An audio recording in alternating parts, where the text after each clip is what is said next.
Welcome to 25 Days of Britmas. Let's get on.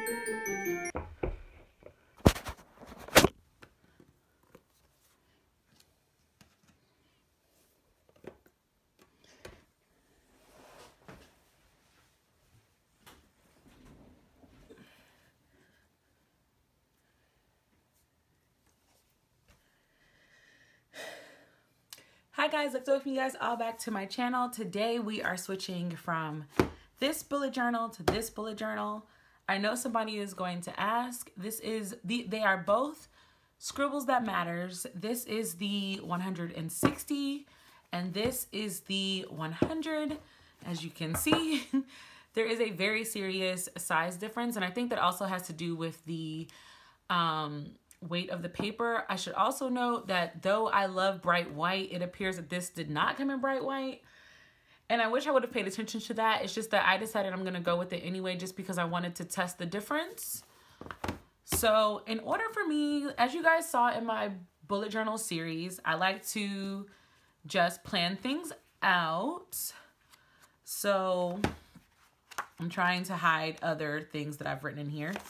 So this is the page where I planned out my pages for my annual pages for my bullet journal. I decided that I was not going to do a whole lot for my annual pages in this bullet journal. One, because I realized the past couple of years, I don't really use my annual pages as much as I originally planned to. So I just kept the very basic things in here. So this was originally the color scheme, and in fact, I still have this out. Where is it? I don't know where it is right now, but I was gonna use these stickers that I got, I think from AliExpress, but I'm not. Instead, I had scrap paper left, so I've been testing out foiling, as most of you know. So I'm gonna be using these messed up foil sheets just to do like the base pages for my bullet journal. So let me put that aside, and we're going to give this. So if you guys haven't seen this, I think this was like day, I don't remember what day, but you can check out how I did this. This is just some things that I loved. When you open it, it has the regular Scribbles That Matters. I did put my name and email address, so I'm just gonna add in the other parts.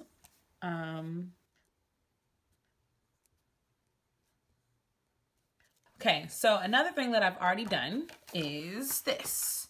So because this paper is drastically thinner, and I knew that I wanted to, I'm gonna obviously use colors and things in it, I just needed to do a pen test. So this is the pens that I currently like to use. As you can see, I will not be using the Pilot Ultra Fine that comes all the way through. There is some ghosting, and ghosting just means that you're kind of able to see what's on the other side of the page, but none of it is super terrible. The microns are proving to be the least, so I am going to try to use some microns. The Stettler is pretty thick. I think the thicker pens are the ones that I'll have the problem with. You couldn't even see the Pasha pens at all.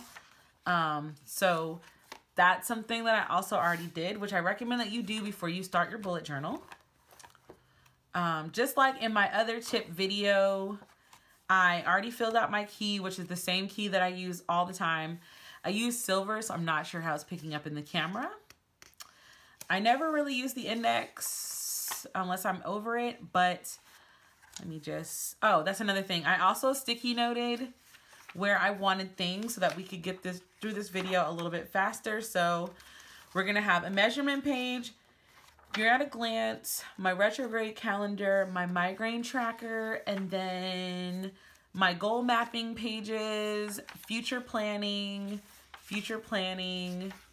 vision board, and then that's it. So you're not going to see, we're not going to do the vision board today, so that's going to stay fine, but we're going to put the little icons on this page, but we're not, obviously I'm not going to fill this out with you guys on either. I decided to add a migraine tracker into this just for the first 6 months. just because I've had a lot of issues with migraines this year, and I know that could possibly just be 2020, but my doctor does want me to keep a better track of it, so I figured why not just give it in my bullet journal so I'll have access to it at all times. I like doing retrograde calendars just because I'm that person.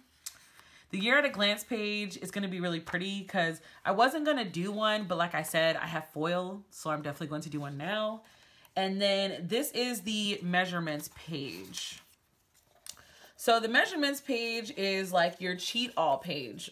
So instead of having to constantly count how many squares on your page or like how you're going to break it up, I create a measurement sheet, and sometimes the measurement sheet gets more extensive as I make different layouts. So my favorite layouts right now, these are the rectangle boxes and then the square daily boxes. They have theirs, and then also this is the size that I want to make all of my calendar boxes. So because of that, I also gave myself that, and I put the numbers as well. So again, there's no counting, like I just know how many everything is. I highly recommend that you do this too. It takes up some time, but once you finish it, it's actually really, really good. So I'm just gonna verify that this is within perfect view, and then we're just gonna go ahead and get started.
Bye.